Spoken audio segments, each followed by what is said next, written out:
नमस्कार, एनडीटीवी राजस्थान देख रहे हैं आप और मैं हूं आपके साथ शिवानी मिश्रा। बड़ी खबर के साथ बुलेटिन की शुरुआत करेंगे। दिल्ली ब्लास्ट से जुड़ा मामला है और मुजमिल से पूछताछ में बड़ा खुलासा हुआ है। डॉक्टर मुजमिल और डॉक्टर उमर ने लाल किले की रेकी की थी और जनवरी से पहले हफ्ते में लाल किले की रेकी की गई थी। डॉक्टर मुजमिल के फोन के डंप डेटा में ये जानकारी मिली है। पूछताछ में भी ये जांच एजेंसी को पता चला है कि 26 जनवरी पर लाल किले को टारगेट करना इनकी प्लानिंग का एक बड़ा हिस्सा था।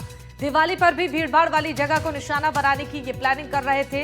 तो मुजमिल से पूछताछ में ये खुलासा हुआ है। ये बड़ी खबर, दिल्ली ब्लास्ट मामले में मुजमिल से पूछताछ हुई है। डॉक्टर मुजमिल और डॉक्टर उमर ने लाल किले की रेकी की थी और जनवरी के पहले हफ्ते में लाल किले की रेकी की थी। डॉक्टर मुजमिल के फोन के डंप डेटा में ये जानकारी मिली है और पूछताछ में भी ये जांच एजेंसियों को पता चला है कि 26 जनवरी पर लाल किले को टारगेट करना इनकी प्लानिंग का एक हिस्सा था। वहीं दिवाली पर भी भीड़भाड़ वाली जगह को निशाना बनाने की ये प्लानिंग में जुटे हुए थे।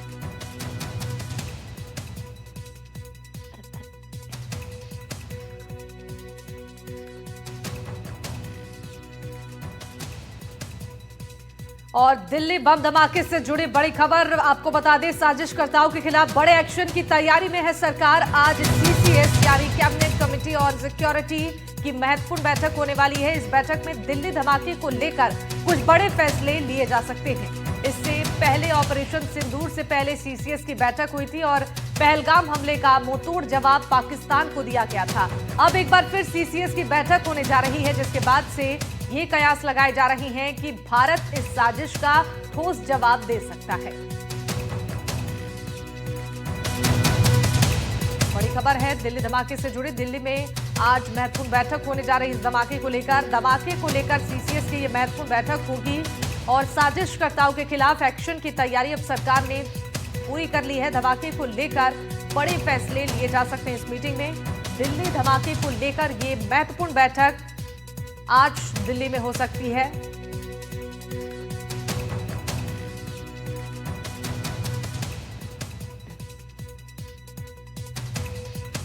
और दिल्ली पुलिस ने एनआईए को एफआईआर कॉपी सौंपी है। बीती रात केस से जुड़े सभी दस्तावेज सौंपे गए हैं। एनआईए ने दस्तावेज के बाद से जांच शुरू कर दी है और एनआईए की टीम अभी लाल किले पर मौजूद है। एनआईए की फॉरेंसिक टीम ने मौके की जांच की है और यहां पर टीमें अभी भी मौजूद हैं। लगातार जांच पड़ताल की जा रही है। एनआईए की टीमें लाल किले पर मौजूद हैं और फॉरेंसिक टीम भी मौके पर जांच के लिए पहुंच चुकी है। आपको बता दें कि यहां लगातार सबूत जुटाए जा रही हैं।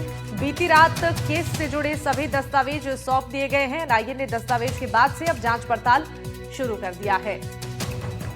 दिल्ली पुलिस ने एफआईआर की कॉपी एनआईए को सौंप दी है और बीती रात इस केस से जुड़े दस्तावेज भी सौंप दिए गए हैं, जिसके बाद से अब एनआईए ने जांच शुरू की है और अभी भी एनआईए की टीम लाल किले पर मौजूद है। एनआईए की फॉरेंसिक टीम ने भी मौके पर जांच पड़ताल शुरू की है।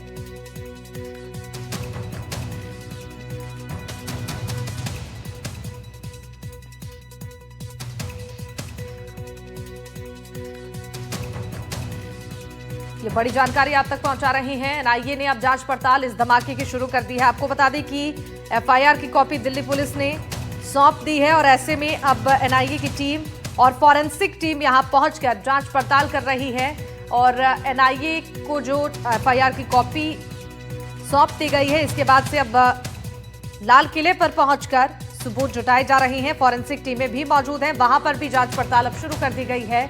दिल्ली बम धमाके से जुड़ी ये बड़ी खबर आप तक पहुंचा रही हैं, जहां अब इस मामले की जांच एनआईए ने शुरू कर दी है। लाल किले पर एनआईए की टीम मौजूद है, फॉरेंसिक टीमें भी यहां पर पहुंचकर जांच पड़ताल शुरू करती हैं।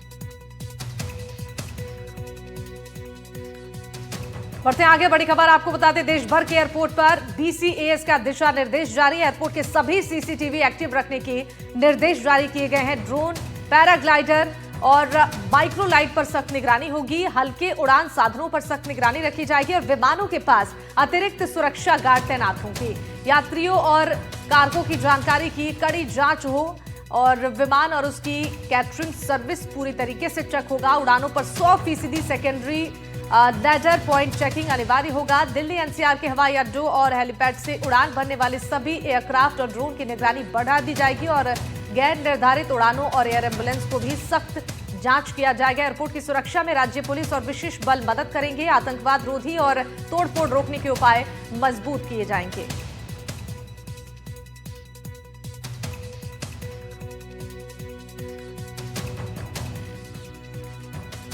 बढ़ते आगे और एक और बड़ी खबर आपको बता दें, फरीदाबाद मॉड्यूल केस में अब तक 15 लोगों की गिरफ्तारी हो चुकी है। जम्मू कश्मीर से अब तक 6 लोग गिरफ्तार हो चुके हैं। फरीदाबाद से 6 गिरफ्तारियां हुई हैं। सहारनपुर और लखनऊ से भी एक गिरफ्तारी हो चुकी है। 3 लोगों को हिरासत में लेकर उनसे इस मामले में पूछताछ शुरू कर दी गई है। ये बड़ी खबर है। फरीदाबाद मॉड्यूल केस में अब तक 15 गिरफ्तारी हो चुकी है। जम्मू कश्मीर से भी 6 गिरफ्तारियां हो चुकी हैं। इसके अलावा आपको बता दें कि लखनऊ से भी एक गिरफ्तारी हुई है। फरीदाबाद से 6 गिरफ्तारी हुई है। सहारनपुर से भी एक गिरफ्तारी हो चुकी है। यानी कि इस पूरे मामले में एक्शन को तेज किया गया है। लगातार गिरफ्तारियां की जा रही हैं और पूछताछ भी की जा रही है। 3 लोगों को हिरासत में लिया गया है, जिनसे इस मामले को लेकर पूछताछ शुरू हो चुकी है और संभावना है कि कई खुलासे हो सकते हैं पूछताछ के दौरान। फिलहाल इंतजार करना होगा क्या कुछ जानकारी और निकलकर सामने आती है। 3 लोगों को हिरासत में लेकर मामले में पूछताछ जारी है।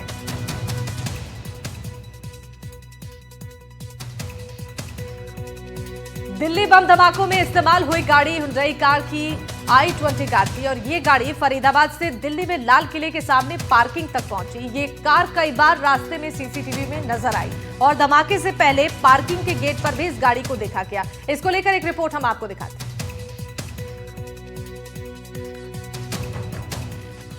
इस कार की पूरी कहानी समझने के लिए मोटे तौर पर कुछ बातें याद रखें। ओए भागो, भागो।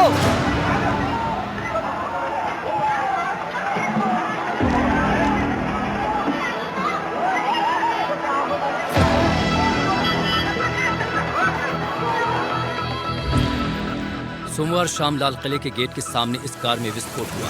जिस वक्त कार में धमाका हुआ उस वक्त कार मूविंग थी, यानी कि चलती कार में ब्लास्ट हुआ। ब्लास्ट शाम के 6:52 पर हुआ, जिसके बाद 10 मिनट के अंदर ही पुलिस मौके पर पहुंच गई। पुलिस ने i20 कार के रूट को चेक किया तो पता चला कि गाड़ी लाल किले की पार्किंग में ब्लास्ट के पहले 3 घंटे तक खड़ी थी। इसी के साथ पुलिस ने कार के सीसीटीवी फुटेज की करीब 22 किलोमीटर तक जांच की, जिसमें कई अहम बातें सामने आई। सुबह 8:13 पर कार फरीदाबाद बॉर्डर के बदरपुर टोल बूथ से होते हुए दिल्ली में दाखिल हुई। सुबह 8:20 पर कार ओखला इंडस्ट्रियल एरिया के पास एक पेट्रोल पंप पर दिखाई दी। इसके बाद दोपहर 3:19 पर कार लाल किला के पास पार्किंग एरिया में दाखिल हुई, जबकि शाम 6:28 पर कार पार्किंग एरिया से बाहर निकलती हुई दिख रही है। खास बात यह है कि इस दौरान कार का ड्राइवर 1 सेकंड के लिए भी बाहर नहीं निकला।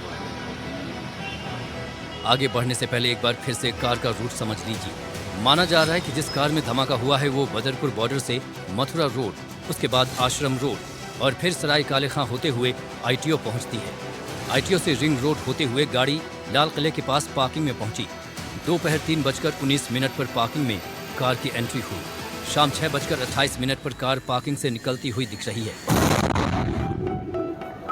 जिसके 24 मिनट बाद यानी 6:52 पर धमाका हो जाता है।